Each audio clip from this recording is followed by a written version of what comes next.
તો બાળકો આપણે છેલ્લે જોયું કે હરિતદ્રવ્ય પર્ણરંધ્ર કોને કહેવાય. હવે આપણે એમાં આગળ જોઈશું. તો આગળ આવે છે પ્રવૃત્તિ 1. તો હવે અત્યારે આપણે પ્રવૃત્તિ 1.1 જોઈશું. પ્રવૃત્તિ 1.1 બરાબર. તો એમાં લખે છે બે એક સરખા છોડ લો. એક છોડને અંધારામાં અથવા કાળા ખોખામાં 72 કલાક માટે રાખો અને બીજા છોડને સૂર્યપ્રકાશમાં રાખો. તો એ કહે છે કે બે એક સરખા છોડ લેવાના. ધારો કે તુલસી છે તો બે તુલસી લીધા આપણે, એક સરખા જ લેવાના. એકને 72 કલાક માટે અંધારામાં રાખવાનું, કાં તો કોઈ બંધ રૂમ હોય કે ખોખું હોય એમાં રાખો અને એક છોડને સૂર્યપ્રકાશમાં રાખો.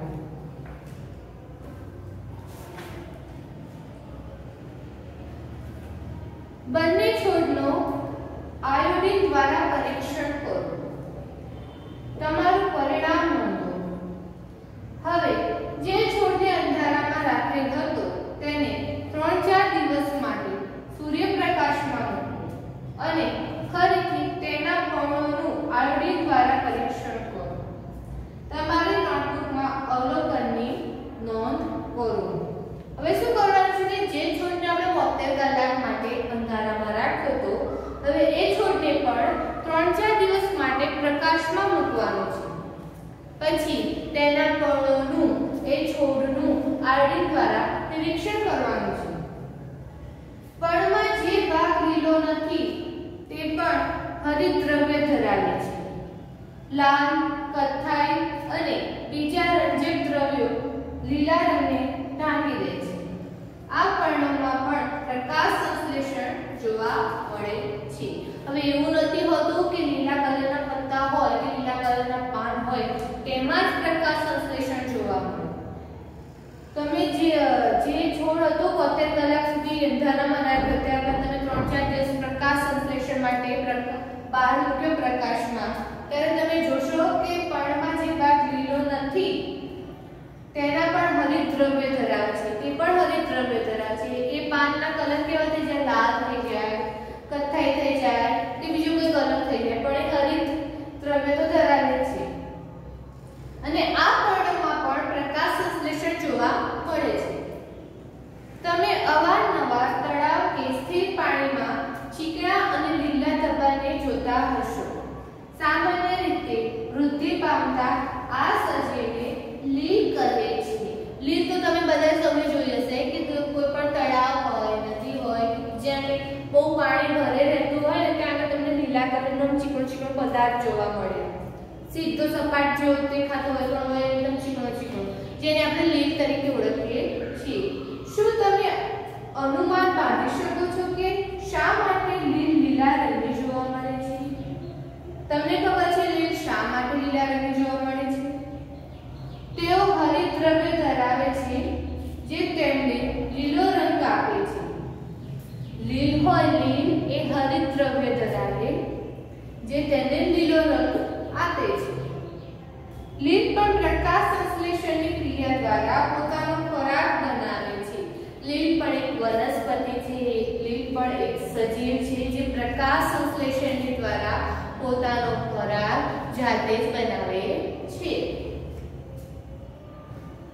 હવે આગળનો મુદ્દો છે કાર્બોદિત પદાર્થો સિવાય વનસ્પતિ ખોરાકનું સંશ્લેષણ. કાર્બોદિત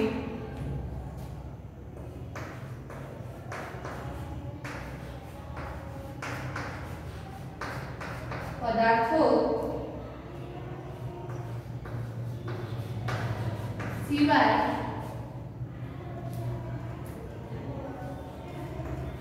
વનસ્પતિ ખોરાકનું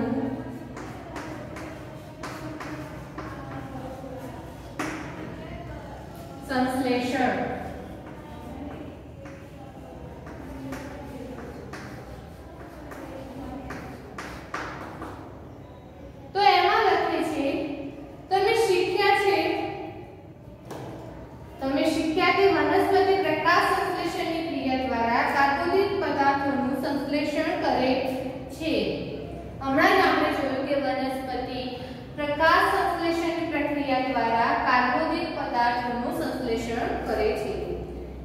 કાર્બોદિત પદાર્થો કાર્બન, હાઇડ્રોજન અને ઓક્સિજનના બનેલા હોય છે.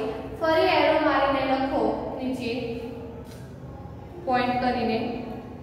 કાર્બોદિત પદાર્થો કાર્બોદિત પદાર્થો કાર્બન, કાર્બન, હાઇડ્રોજન, હાઇડ્રોજન અને ઓક્સિજનના બનેલા હોય છે. અને ઓક્સિજનના બનેલા હોય છે. જો તમને એક માર્ક્સના સવાલમાં એમ પૂછે કે કાર્બોદિત પદાર્થો શેના બનેલા હોય છે તો તમારે જવાબમાં લખવાનું કાર્બોદિત પદાર્થો કાર્બન, હાઇડ્રોજન અને ઓક્સિજનના બનેલા હોય છે, જેનો ઉપયોગ બીજા ઘટકો જેવા કે પ્રોટીન અને ચરબીના સંશ્લેષણ માટે થાય છે. હવે આ બધા જે કાર્બોદિત પદાર્થો છે એનો ઉપયોગ ક્યાં થાય તો કે કાર્બોદિત પદાર્થનો ઉપયોગ બીજા ઘટકો જેવા કે પ્રોટીન અને ચરબીના સંશ્લેષણ માટે થાય છે. પરંતુ પ્રોટીન એ નાઇટ્રોજન યુક્ત પદાર્થ છે તો વનસ્પતિને નાઇટ્રોજન ક્યાંથી મળે છે તો ફરી લખો એરો મારીને. પ્રોટીન એ નાઇટ્રોજન યુક્ત પદાર્થ છે. તમને વિકલ્પોમાં એમ પૂછે કે પ્રોટીન એ કેવો પદાર્થ છે તો તમારે જવાબમાં લખવાનું નાઇટ્રોજન યુક્ત. તો વનસ્પતિને નાઇટ્રોજન ક્યાંથી મળે છે? યાદ કરો, હવામાં પુષ્કળ પ્રમાણમાં નાઇટ્રોજન વાયુ સ્વરૂપે રહેલો છે, પરંતુ વનસ્પતિ નાઇટ્રોજનનું તેના સ્વરૂપમાં શોષણ કરી શકતી નથી. જમીન કેટલાક બેક્ટેરિયા ધરાવે છે જે વાયુરૂપ નાઇટ્રોજનને ઉપયોગમાં લઈ શકાય તેવા સ્વરૂપમાં ફેરવે છે અને જમીનમાં મુક્ત કરે છે. આ દ્રવ્ય સ્વરૂપ નાઇટ્રોજન પાણી સાથે વનસ્પતિ દ્વારા શોષાય છે. હવે આમાં એમ કહે છે કે વનસ્પતિ વાયુ જે હોય, વાયુમાં દરેક પદાર્થના વાયુ રહે છે, ઓક્સિજન, કાર્બન ડાયોક્સાઇડ વાયુ, નાઇટ્રોજન, હાઇડ્રોજન. તો હવે વનસ્પતિ જે છે નાઇટ્રોજન વાયુનો ઉપયોગ તો કરતી નથી, નાઇટ્રોજન વાયુ લેતી નથી, વનસ્પતિ કાર્બન ડાયોક્સાઇડ વાયુ લે. તો હવે વનસ્પતિમાં નાઇટ્રોજન વાયુ આવે ક્યાંથી? તો વનસ્પતિની નાઇટ્રોજન વાયુ નથી લેતી, પરંતુ જે જમીન છે એ જમીનમાં કેટલાક બેક્ટેરિયા રહેલા છે જે નાઇટ્રોજન વાયુનો ઉપયોગ કરે છે. જ્યારે જમીનમાં બેક્ટેરિયા દ્વારા નાઇટ્રોજન વાયુનો ઉપયોગ થાય છે અને વનસ્પતિ જ્યારે પાણી, ખોરાક, ખનિજ તત્વોનું શોષણ કરે છે, જમીનમાંથી શોષણ કરે છે, ત્યારે વનસ્પતિમાં નાઇટ્રોજન વાયુ જાય છે. તો વનસ્પતિ ડાયરેક્ટલી એની શ્વસનની ક્રિયામાં નાઇટ્રોજન વાયુ નથી લેતી, પરંતુ જ્યારે જમીનમાં રહેલા બેક્ટેરિયા નાઇટ્રોજન વાયુનો ઉપયોગ કરે છે અને ત્યારબાદ વનસ્પતિ ખોરાક માટે, ખનિજ તત્વો માટે જમીનમાં રહેલા પાણી અને ખનિજ તત્વોનો ઉપયોગ કરે છે, ત્યારે વનસ્પતિમાં નાઇટ્રોજન વાયુ જાય છે. તમે એ પણ જોયું હશે કે ખેડૂતો નાઇટ્રોજનથી ભરપૂર ખાતરો જમીનમાં ભેળવે છે. આવી રીતે વનસ્પતિ તેની નાઇટ્રોજન અને અન્ય ઘટકોની જરૂરિયાત પૂરી કરે છે. આમ વનસ્પતિ કાર્બોદિત સિવાયના અન્ય ઘટકો જેવા કે પ્રોટીન અને ચરબીનું સંશ્લેષણ કરી શકે છે.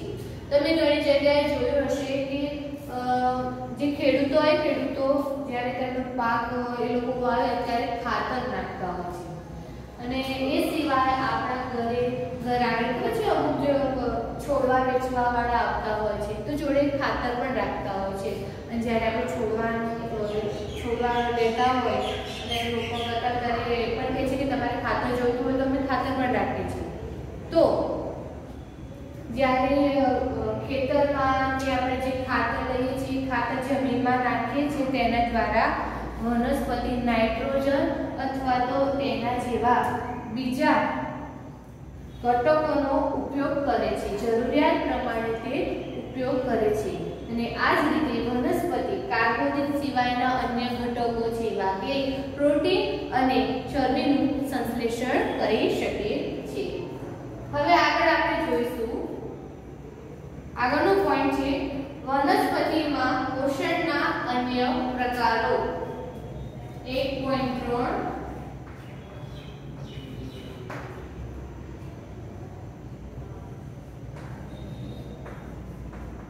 વનસ્પતિમાં પોષણના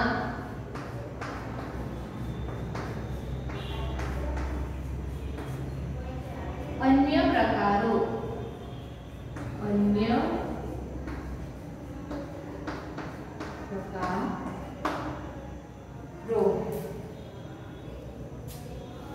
તો એમાં લખ્યું છે કેટલીક વનસ્પતિઓ એવી પણ છે કે જે હરિતદ્રવ્ય ધરાવતી નથી, તેઓ પોતાનો ખોરાક જાતે બનાવી શકતી નથી।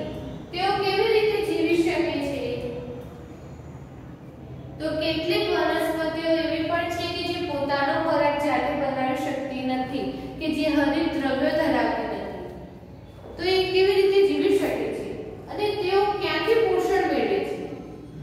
તેઓ મનુષ્ય અને અન્ય પ્રાણીઓની જેમ બીજી વનસ્પતિઓ દ્વારા બનાવેલ ખોરાક પર નભે છે। તેઓ પરાવલંબી પોષણ ધરાવે છે। તો આમાં એમ કહે છે કે જે વનસ્પતિ જાતે પોતાનો ખોરાક બનાવી શકતી નથી, તે હરિતદ્રવ્ય ધરાવી શકતી નથી, તે આપણે જે મનુષ્ય અને પ્રાણીઓ બીજી વનસ્પતિ પર નિર્ભર રહે છે તે જ રીતે જે વનસ્પતિ ખોરાક બનાવી શકતી નથી કે હરિતદ્રવ્ય ધરાવતી નથી તેવી વનસ્પતિ પણ બીજી વનસ્પતિઓ પર નિર્ભરિત રહે છે કે જે વનસ્પતિનો ખોરાક બની ગયો હોય કે જે વનસ્પતિએ જાતે ખોરાક બનાવી દીધો હોય તેનો ઉપયોગ કરી આવી વનસ્પતિ પોતાને જરૂરી પોષક તત્વો જરૂર પાડે છે અને આવી વનસ્પતિઓ પરાવલંબીમાં આવે। શું તમને વનસ્પતિના પ્રકાંડ અને ડાળી પર પીળા રંગની વીંટળાયેલી દોરી જેવી રચના જોવા મળે છે? આ અમરવેલ છે, તે હરિતદ્રવ્ય ધરાવતી નથી। તે જે વૃક્ષ પર જોવા મળે છે તે વૃક્ષ દ્વારા બનાવેલા ખોરાકનો ઉપયોગ કરી પોષણ મેળવે છે। જે વૃક્ષ પર તે આરોહણ કરે છે તેને યજમાન કહેવાય છે। હવે ફરી એક પોઈન્ટ કરીને લખો, જે વૃક્ષ પર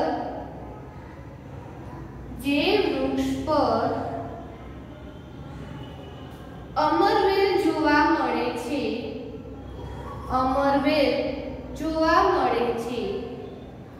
તે વૃક્ષ દ્વારા બનાવેલા ખોરાકનો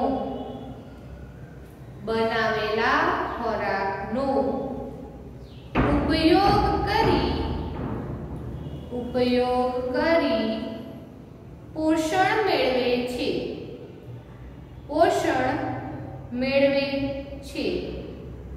જે વૃક્ષ પર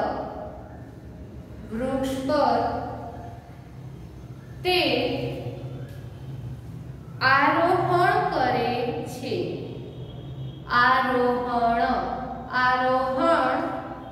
કરે છે, તેને યજમાન કહેવાય છે। તે પોતાનું પોષણ યજમાન પાસેથી લે છે, તેથી તેને પરોપજીવી કહે છે। જોડે જોડે લખો એમાં તે પોતાનું પોષણ પોષણ યજમાન પાસેથી લે છે, યજમાન પાસેથી લે છે, તેથી તેથી તેને પરોપજીવી પરોપજીવી કહે છે। તો અહીંયા આપણે બે શબ્દો છે, એક છે યજમાન, બરાબર, અને બીજું છે પરોપજીવી, પરોપજીવી।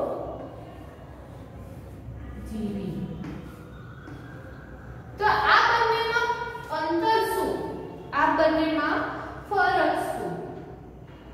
તો જે રીતે મેં તમને કહ્યું કે હજી ઘણી એટલી બધી એવી વનસ્પતિઓ છે કે જે પોતાનો ખોરાક જાતે ના બનાવે, બીજી વનસ્પતિઓ પર નિર્ભર રહે। જે રીતે આપણે માનવી અને પ્રાણીઓ વનસ્પતિઓ પર નિર્ભર છે, તે જ રીતે જેવી વનસ્પતિઓ હરિતદ્રવ્ય કે પોતાનો ખોરાક જાતે બનાવી શકતી નથી, તેવી વનસ્પતિઓ અન્ય વનસ્પતિઓ પર નિર્ભર છે।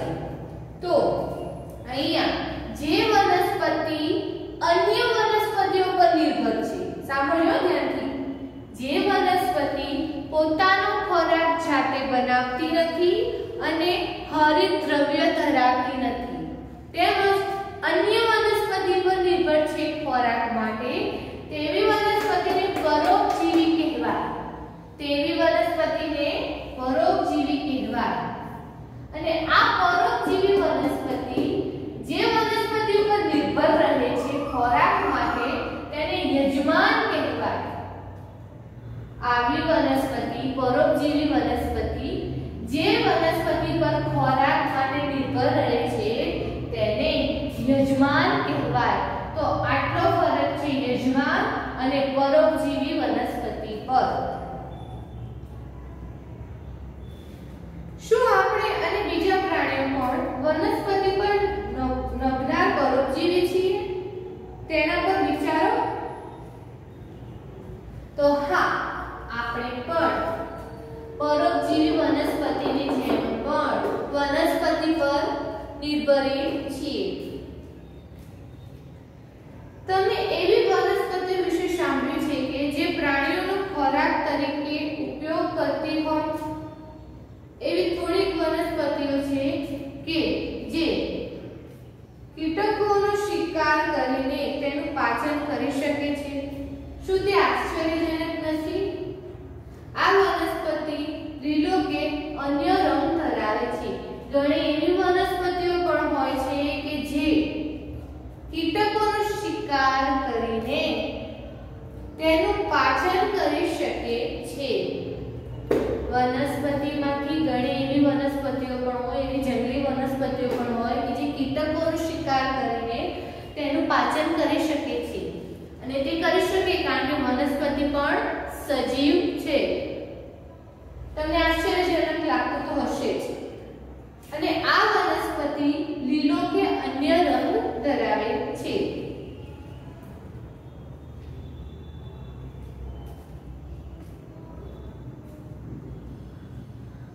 હવે અહીંયા એક આકૃતિ આપી છે જે તમારે તમારી ચોપડીમાં જોવાની રહેશે। તો પેજ નંબર 5 અને આકૃતિ 1.6 પેજ નંબર 5 માં જમણી સાઈડ નીચે તમને એક આકૃતિ આપી છે અને આકૃતિનો નંબર છે 1.6, જેનું નામ આપ્યું છે ઢાંકણ અને કળશ દર્શાવતો કળશ પણ। ઢાંકણ અને કળશ દર્શાવતો કળશ પણ। તો સૌપ્રથમ પોતપોતાની બુકમાં પોતપોતાની ચોપડીમાં તમે આ આકૃતિ જુઓ, બરાબર? સાથે સાથે હું જે બોલું એ સાંભળતા જાઓ। આકૃતિ 1.6 માં દર્શાવેલ વનસ્પતિ જુઓ, પણ એ કળશ જેવી રચનામાં ફેરવાઈ જાય છે। પર્ણનો અગ્રભાગ ઢાંકણ જેવી રચના બનાવે છે, જે કળશના મુખનો ભાગ ખોલી કે બંધ કરી શકે છે। કળશની અંદર વાળ જેવી રચના આવેલી હોય છે, કીટક અંદર પ્રવેશે છે ત્યારે ઢાંકણ બંધ થાય છે અને કીટક વાળમાં ફસાઈ જાય છે। તો તમે આ આકૃતિમાં ધ્યાનથી જુઓ કે જે પર્ણ છે, જે પાન છે તે કળશ જેવો દેખાય છે, એક નાના લોટા જેવો દેખાય છે અને એની ઉપર એક ઢાંકણ જેવું પર્ણ છે કે ઢાંકણ જેવું પર્ણ એટલે કે આમ જે વખાઈ જતું હોય, એટલે એક કળશ જેવો જે પર્ણનો આકાર છે તેની અંદર એમાં વાળ આવેલા હોય છે, વાળ એ ભાગમાં વાળ આવેલા હોય છે। જ્યારે કોઈ કીટક એક કળશ જેવા પર્ણની અંદર જાય ત્યારે તેમાં રહેલા વાળમાં ફસાઈ જાય છે અને જે ઢાંકણ જેવું પર્ણ છે એ બંધ થઈ જાય છે।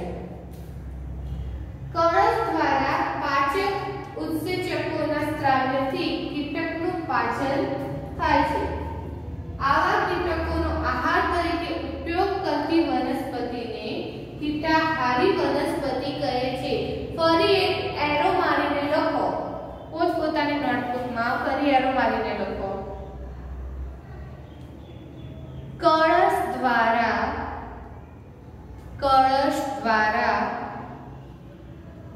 પાચક ઉત્સેચકોના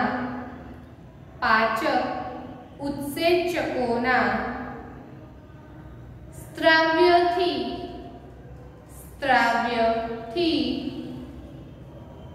કીટકનું પાચન થાય છે। આવા કીટકોનો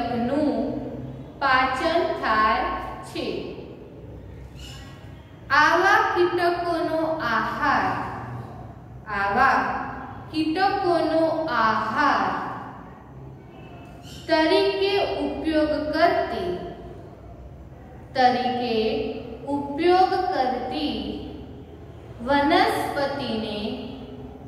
વનસ્પતિને કીટાહારી વનસ્પતિ કહેવાય છે।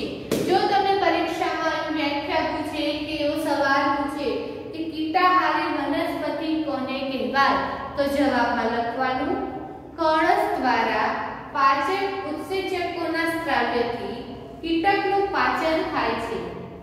આવા કીટકોનો આહાર તરીકે ઉપયોગ કરતી વનસ્પતિને કીટાહારી વનસ્પતિ કહેવાય છે।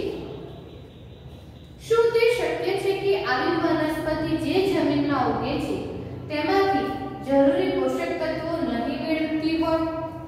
તો હવે આ એક બીજો સવાલ ઉદ્ભવે આપણા મનમાં કે શું આ શક્ય છે કે જે આવી કીટાહારી વનસ્પતિ છે કે જે કીટકોનો ખોરાક તરીકે ઉપયોગ કરે છે, આહાર તરીકે ઉપયોગ કરે છે, કે એને જમીનમાંથી જરૂરી પોષક તત્વો મળતા હશે કે નહીં મળતા હોય? હવે આગળનો આપણો પોઈન્ટ છે 1.4 મૃતોપજીવીઓ।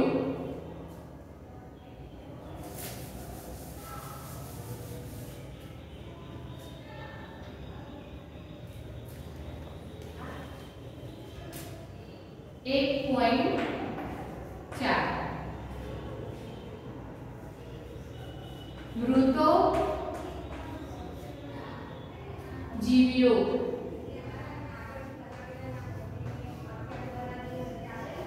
તો એમાં લખે છે તમે શાક માર્કેટમાં મશરૂમના પેકેટ વેચાતા જોયા હશે। મશરૂમ તો તમે શાક માર્કેટમાં જશો ત્યારે ઘણી જગ્યાએ તમને છે ને આટલું નાનકડું ઝાડ જેવું દેખાતું હોય, ઝાડના આકાર જેવું હોય, જેને મશરૂમ કહેવાય અને મશરૂમ એ એક જાતની ફૂગ કહેવાય। તો તમે શાક માર્કેટમાં મશરૂમના પેકેટ વેચાતા જોયા હશે। તમે વર્ષા ઋતુમાં સળતા લાકડા ઉપર છત્રી અથવા ડાઘાયુક્ત પોચી રચના પણ જોઈ હશે।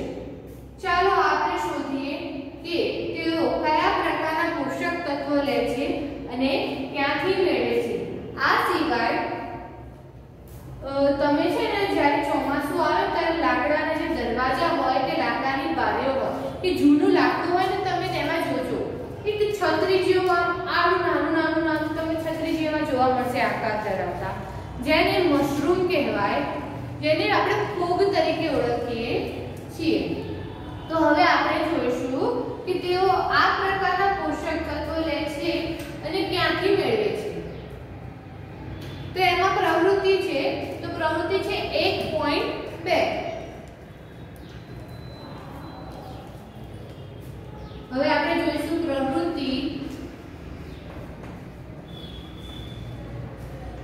1.2. તો એ પ્રવૃત્તિમાં લખે છે બ્રેડનો ટુકડો લો, તેને પાણી દ્વારા ભીનો કરો, તેને હૂંફાળી અને ભેજવાળી જગ્યા પર 2-3 દિવસ જ્યાં સુધી રૂવાટી જેવા ધબ્બા ના દેખાય ત્યાં સુધી રાખો. આ ધબ્બા સફેદ, લીલા, કથ્થાઈ કે બીજા અન્ય રંગના પણ હોઈ શકે. આ ધબ્બાને સૂક્ષ્મદર્શક યંત્ર અથવા તો બિલોરી કાચ વડે નિહાળો. તમારી નોટબુકમાં અવલોકન નોંધો. તો હવે આમાં એમ કે છે કે તમારે બ્રેડનો ટુકડો લેવાનો. જરૂરી નથી કે તમે બ્રેડનો ટુકડો લો, પાઉં હોય તો બી ચાલે. તો બ્રેડ અથવા પાઉંનો તમારે ટુકડો લેવાનો અને એને પાણીમાં ભીનો કરી દેવાનો. પાણીમાં ભીનો તમે કરી દો પછી તેને હૂંફાળી અથવા ભેજવાળી જ્યાં જગ્યા હોય ત્યાં આગળ તમારે 2 થી 3 દિવસ એમના એમ મૂકી રાખવાનું. અને 2-3 દિવસ પછી તમારે બિલોરી કાચ દ્વારા અથવા સૂક્ષ્મદર્શક યંત્ર દ્વારા એ બ્રેડના કે પાઉંના ટુકડાને તમારે ધ્યાનથી જોવાનું. જો તમે તેને ધ્યાનથી જોશો ને તો તમે ત્યાં આગળ સફેદ, લીલા, કથ્થાઈ કે બીજા અલગ અલગ રંગના તમને ધબ્બા જોવા મળશે. મોટા ભાગે તમને બ્રેડના ટુકડા પર રૂ જેવા તાંતણા જોવા મળશે. આ સજીવોને ફૂગ કહેવાય છે. મોટા ભાગે તમને છે ને રૂના તાંતણા કેવા હોય રૂના, એ જ રીતે તમે અત્યારે ઓલા આવે ને બુઢીના બાલામાં કેવા તાંતણા હોય એવા તમને ઝીણા ઝીણા તાંતણા જોવા મળે. આપણે ખબર અમુક જગ્યાએ દીવાલ પર જ્યારે ક્ષાર જામે ત્યારે પણ તમને તાંતણા જોવા મળે, એકદમ ઝીણા ઝીણા પતલા પતલા. એવા તમને બ્રેડ અને પાઉંમાં તાંતણા જોવા મળશે, જેને ફૂગ તરીકે ઓળખવામાં આવે છે, જેને ફૂગ કહેવાય. તેઓ જુદા પ્રકારે પોષણ મેળવે છે. તેઓ મૃત અને સડી ગયેલ પદાર્થો પર પાચક રસોનો સ્ત્રાવ્ય કરે છે અને દ્રાવણમાં ફેરવે છે. પછી તેઓ તેમાંથી પોષક તત્વો શોષે છે. આવા પ્રકારનું પોષણ કે જેમાં મૃત અને સડી ગયેલ પદાર્થના દ્રાવણમાંથી પોષણ મેળવાય તેને મૃત પોષણ કહેવાય. તો હવે ફરી તમારી નોટબુકમાં તમારા ચોપડામાં એરો મારીને લખો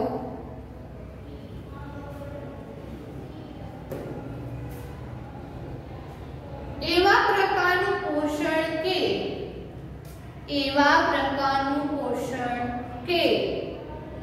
જેમાં મૃત અને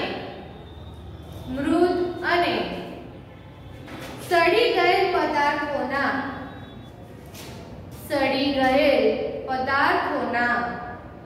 દ્રાવણમાંથી પોષણ મેળવાય તેને મૃત પોષી પોષણ કહેવાય છે. તેને મૃત પોષી પોષણ કહેવાય છે. જો તમને પરીક્ષામાં સવાલમાં એમ પૂછે કે મૃત પોષી પોષણ કોને કહેવાય અથવા મૃત પોષી પોષણની વ્યાખ્યા આપો તો તમારે જવાબમાં લખવાનું એવા પ્રકારનું પોષણ કે જેમાં મૃત અને સડી ગયેલ પદાર્થોના દ્રાવણમાંથી પોષણ મેળવાય તેને મૃત પોષી પોષણ કહેવાય છે. જે વનસ્પતિ મૃતોપજીવી પોષણ પદ્ધતિ ધરાવે છે તેને મૃતોપજીવી કહે છે. એટલે કે જે વનસ્પતિ મૃત પોષી પોષણ દ્વારા પોતાનું પોષણ મેળવે છે તેને મૃતોપજીવી કહે છે. અથાણા, ચામડા, કપડા કે બીજી ઘણી વસ્તુઓ કે જે ગરમ કે હૂંફાળી જગ્યાઓ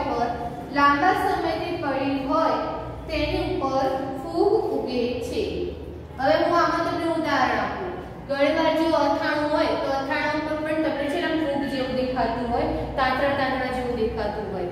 ઘણીવાર તમે તમારી મમ્મી આંબળા આવે, આંબળા નાખ્યા હોય તો આંબળામાં પણ જ્યારે 15-20 દિવસ થઈ જાય ત્યારે એનું જે પાણી હોય તો પાણી ઉપર પણ તમને છે ને આમ તાંતરા તાંતરા જેવું, રૂ જેવું કંઈક આમ પાણી પર તરતું હોય ને એવું દેખાય, જેને ફૂગ તરીકે ઓળખવામાં આવે, જેને ફૂગ કહેવાય. એ જ રીતે જો ચામડું હોય કે કપડાં હોય તેને હૂંફાળી જગ્યાએ મૂકી રાખ્યું હોય ને અને તમે 3-4 દિવસ પછી તમે જુઓ ને તો તેના પર પણ તમને ફૂગ જોવા મળે. એવી જ રીતે રોટલી, ભાખરી, રોટલો એ બધામાં પણ એવું હોય. ધારો કે તમે આજે રોટલી કરી સવારે અને એ રોટલીને તમે 2 દિવસ પછી ખોલીને જોશો ને તો રોટલી ઉપર પણ તમને છે ને આવા તાંતરા જોવા મળશે, કાળા કલરના ટપકા જોવા મળશે, જેને ફૂગ તરીકે ઓળખવામાં આવે છે, જેને ફૂગ કહેવામાં આવે છે. વર્ષા ઋતુ દરમિયાન તે ઘણી વસ્તુઓ ખરાબ કરે છે. તમારા માતા પિતાને ફૂગ દ્વારા ઘરમાં રહેલા જોખમ વિશે પૂછો.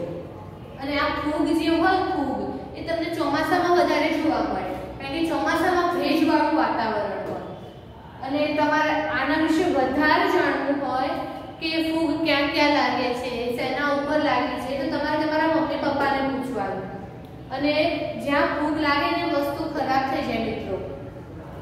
સામાન્ય રીતે ફૂગના બીજાણુઓ હવામાં જોવા મળે છે. જ્યારે તેઓ ભીની અને હૂંફાળી સપાટી પર આવે છે ત્યારે તેઓ અંકુરિત થાય છે અને વૃદ્ધિ પામે છે.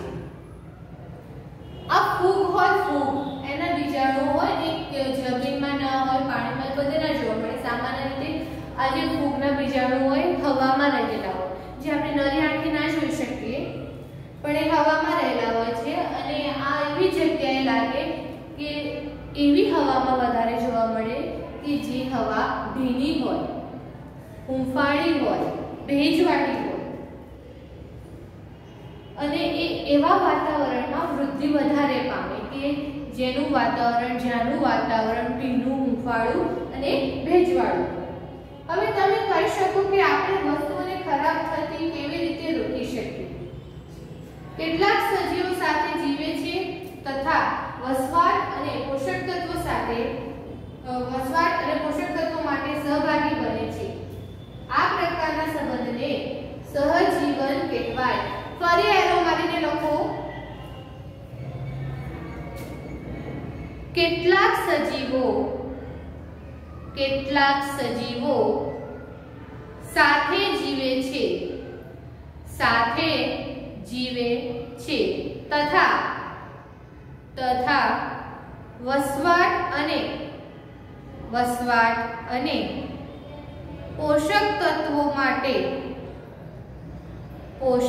તત્વો માટે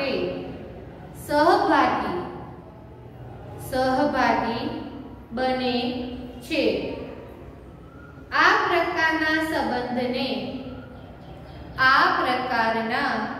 સંબંધને સહજીવન કહેવાય છે.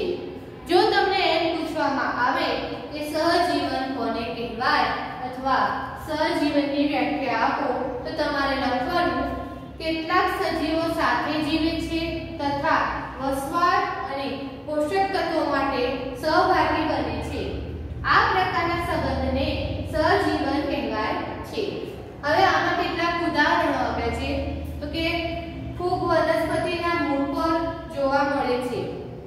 વૃક્ષ એ ફૂગને પોષક તત્વો પૂરા પાડે છે. બદલામાં ફૂગ પાસેથી જમીનમાંથી પાણી અને પોષક તત્વો મેળવવા માટે મદદ લે છે. આ પ્રકારનું જોડાણ વૃક્ષ માટે ખૂબ જ જરૂરી છે. તો કે ફૂગ હોય, ફૂગ એ વનસ્પતિના મૂળમાં જોવા મળે છે. વનસ્પતિના જે મૂળ હોય જમીનની અંદર તેમાં જોવા મળે છે. અને જે વૃક્ષ હોય એ ફૂગને પોષક તત્વો પૂરા પાડે. વૃક્ષ ફૂગને પોષક તત્વો પૂરા પાડે છે. બદલામાં ફૂગ વૃક્ષને જમીનમાંથી પાણી અને પોષક તત્વો મેળવવા માટે મદદ લે છે. બદલામાં ફૂગ પાસેથી વૃક્ષ જમીનમાંથી પાણી અને પોષક તત્વો મેળવવા માટે મદદ લે છે. બંને એકબીજાની મદદ લે છે. જુઓ, વૃક્ષ ફૂગ પાસેથી મદદ લે છે અને ફૂગ વૃક્ષ પાસેથી મદદ લે છે. ફૂગ છે વૃક્ષ પાસેથી પોષક તત્વો લેવા માટે મદદ લે છે, જ્યારે વૃક્ષ ફૂગ પાસેથી જમીનમાં રહેલા પાણી અને પોષક તત્વો મેળવવા માટે મદદ લે છે. અને આ પ્રકારનું જોડાણ વૃક્ષ માટે ખૂબ જ જરૂરી છે અને આ જોડાણને સહજીવન કહેવાય. લાઇકેન જેવા સજીવમાં હરિતદ્રવ્ય ધરાવતી લીલ અને ફૂગ જોવા મળે છે. ફરી એરો મારીને લખો. લાઇકેન, લાઇકેન, લાઇકેન જેવા સજીવમાં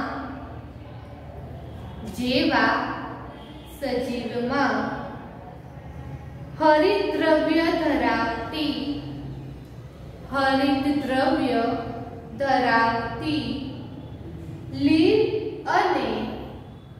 લીલ અને ફૂગ સાથે જોવા મળે છે.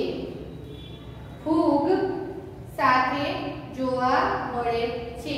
તમને પરીક્ષામાં સવાલમાં ખાલી જગ્યામાં કે વિકલ્પમાં એમ પૂછે કે કેવા સજીવોમાં હરિતદ્રવ્ય ધરાવતી લીલ અને ફૂગ જોવા મળે છે, તો જવાબ આવશે લાઇકેન. ફૂગ વસવાટ, પાણી અને ખનિજ તત્વો લીલને આપે છે. તેના બદલામાં લીલ એ પ્રકાશ સંશ્લેષણ દ્વારા બનેલ ખોરાક આપે છે. લાઇકેન છે એ એક પ્રકારની લીલ છે. મિત્રો, આ લાઇકેન છે એ એક પ્રકારની લીલ છે. એક પ્રકારની લીલ.